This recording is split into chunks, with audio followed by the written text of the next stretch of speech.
შემეცნებით საგანმანათლებლო პროექტი რადიო კინო წარმოგიდგენთ ახალ და საინტერესო წიგნებს. პროექტი მომზადებულია სტუდია კოცის ბაზაზე.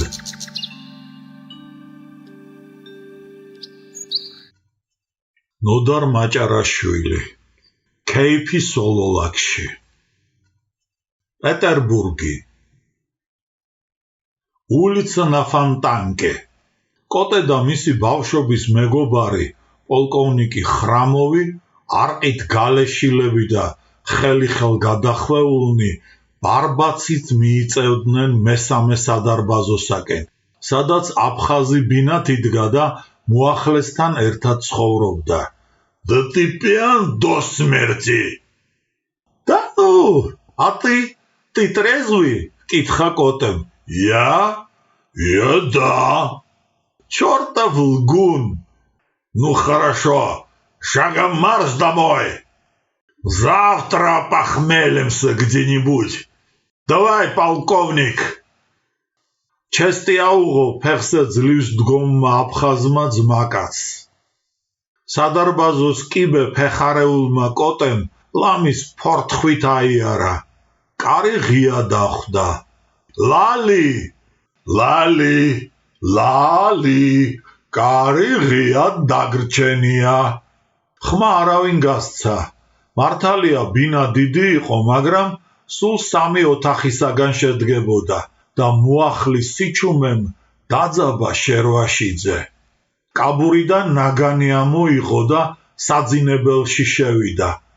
ლალი თავის საწოლზე იჯდა და ქვითინებდა. რა მოხდა, ლალი? მოახლემ სიტყვა ვერ მოატრიალა. ქვითინი ტირილში გადაეზარდა. რა მოხდა მეთქი? დაყრუდი? ნერვები ვეღარ მოთოკა მთვრალმა კოტემ და იმის მაგივრად სასოწარკვეთილი ქალი დაეწყნარებინა ყვირილი დაიწყო. ილია! ძლივს ამოთქვა ლალიმ და ხელიდან გაშლილი ფურცელი გაუვარდა. რა ამბავია, ლალი, გამაგებინე! შვიდად და დამზოგველი ტონით მიმართა კოტემ. ილიას ესროლეს წიწამურთან.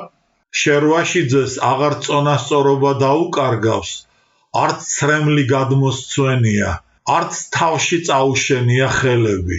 ძეგლივით იდგა გაშეშებული და უცებ იგრძნო ამ საზარელმა ცნობამ წამში როგორ გამოიყვანა და გამოაფხიზლა ბახუსიდან.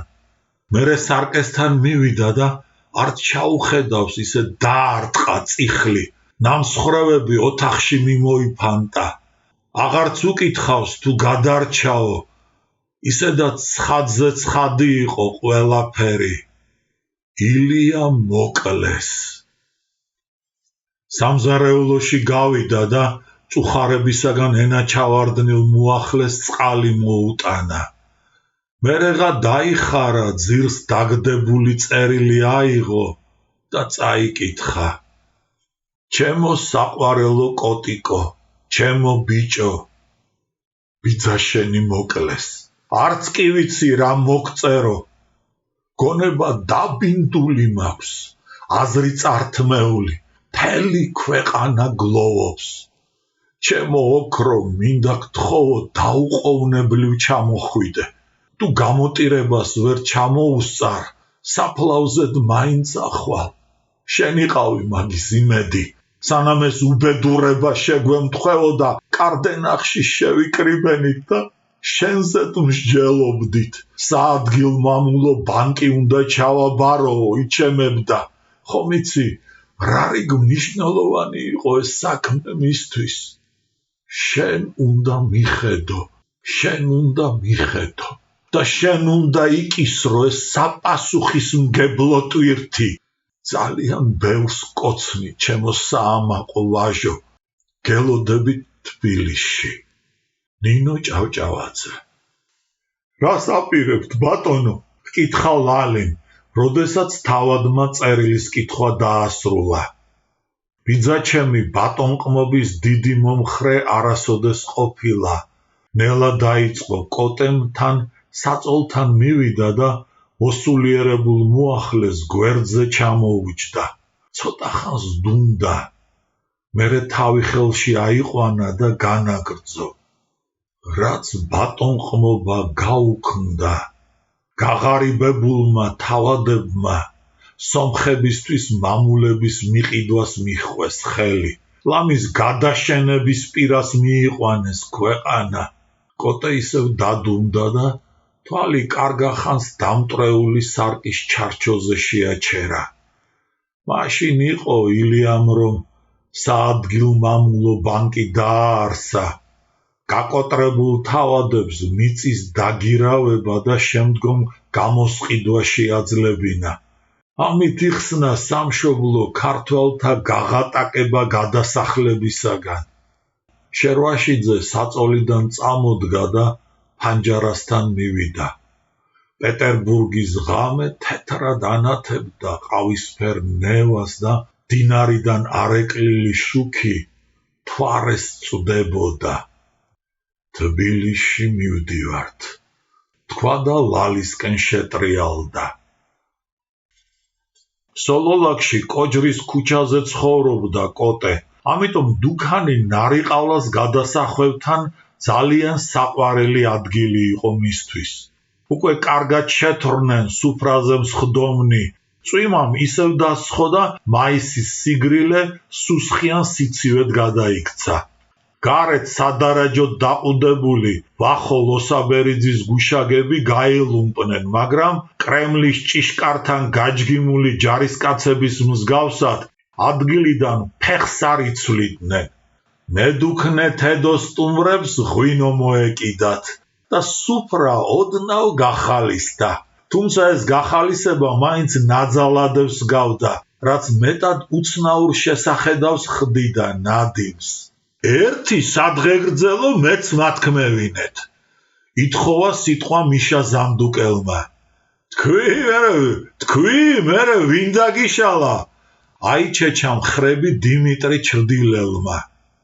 მე მინდა კოტე ვადღეგრძელო. კაი რა მიშა, დაჯექი თუ ძმა ხარ. აუქნია თამადამ ხელი. არა, არ დავჯდები. გაუღიმა ზანდუკელმა. ერთად გვადღეგრძელე, ბიჭო, ყველა რაღა მე გამომარჩიე. ასე მსურს. მიდი, დართონება შერვაშიძემ. ოღონდ მოკლეთ, დრო აღარ გრჩება. შეახსენა რისთვის იყვნენ შეკრებილნი ლოსაბერიძემ. რა ვქნათ ამხანაგო ლოსაბერიძე, ვებღაუჭებით სიცოცხლის ბოლო წუთებს. დახევრად ხუმრობით უპასუხა ზანდუკელმა. თქვი, თორემ ვეღარ ითმენს. ხომ ხედავ ერთი სული აქვს, როდის დაგვამთავრებს. მიანიშნა ვახოსკენ მუსხელიშვილმა მიშას. კოტემ გვასწავლა ქვეყნის სიყვარული. ქვეყნისათვის თავდადება. მან ჩაგვინერგა რწმენა და იმედი. ის ყველასათვის მისაბაძი სამხედრო და საზოგადო მოღვაწეა. გულის სიღრმეში ყველა ჩვენგანი ვცდილობთ, რაღაცით მაინც დავმსგავსებოდით, რაღაცით მიგვებაძა მისთვის. ბედნიერი ვარ, რომ ასეთ ადამიანთან მეგობრობ, ასეთი ადამიანისაგან ვსწავლობ და ბედნიერი ვიქნები თუ ჩვენი შთამომავალნი მის ღვაწლს ღირსეულად დააფასებენ. შენ გაგიმარჯოს, ჩემო დიდო მეგობარო, დიდო ქართველო. ალავერდი ჩემთან იყოს, ხომ შეიძლება? გამომწვევად იკითხა ლოსაბერიძემ. ყველა მეჭვით გადახედა ბოლშევიკ მილიციელს, რომელსაც კარტოფილივით დაბუთქული ცხვირი ბახუსისაგან აწითლებოდა. არც ანატოლის ეპიტნავა უფროსის თავგამოდება კოტე რომ უნდა ეძღეგრძელებინა. სიტყვა არავის დასცდენია და ზანდუკელის პასუხს დაელოდნენ. იყოს ალავერდი შენთან. მადლობელი ვარ, ბატონო მიხეილ. გაიღიმა კმაყოფილმა ვახომ და წამოდგა. აბა გისმენთ ამხანაგო, მოემზადა ხელახალი იერიშისთვის კოტე აფხაზი. ბიჯო, კაცმა თელავში რკინიგზა გაიყვანე. უნივერსიტეტი დაარსე და რა ვიცი კიდევ რამდენი იღვაწე ხალხისთვის და რაღაც სამხედრო საქმეს გადაყევი. არ გერჩივნო და საზოგადო ამბებისთვის მიგეხედა, ვიდრე ჩვენზე ამხედრებულიყავი და თავი ასეთ დღეში ჩაგეგდო. სიჩუმე ჩამოწვა. ყველამ თამადა შეხედა. კოტეს სიტყვას ელოდნენ. კოპებს შეკრულ შერვაშიძეს თავი ჩაეხარა და ისე გამტკნარებულიყო, თითქოს საცაა რისხვა ამოაფრქვევდა. თუმცა თავი რომ ასწია, შვიდსა და გაწონასწორებულს მხოლოდ ზრდილობიანი ღიმილი ეხატა სახეზე. რა იყო? რაზე გეცინება? რამე გითხარი უკადრისი? არ მოეწონა მისთვის გამიზნული გამოუცნობი ღიმილი ლოსაბერიძეს. იმაზე მეცინება, რომ არც მტერს და არც მოყვარეს, არც უბრალო გამოლელს არ უთქვამს, რომ ორივე საქმე, სამხედროც და საეროც კარგად გამომდიოდა. რატომღაც ან ერთის, ან მეორის კეთებისაკენ მომიწოდებდნენ, რატომღაც ერთის არჩევისკენ მიმითითებდნენ. კოტე ისევ დადუმდა. ყველანი სულგანაბული უსმენდნენ. არადა მე ორივე შემეძლო და ორივე გამომდიოდა.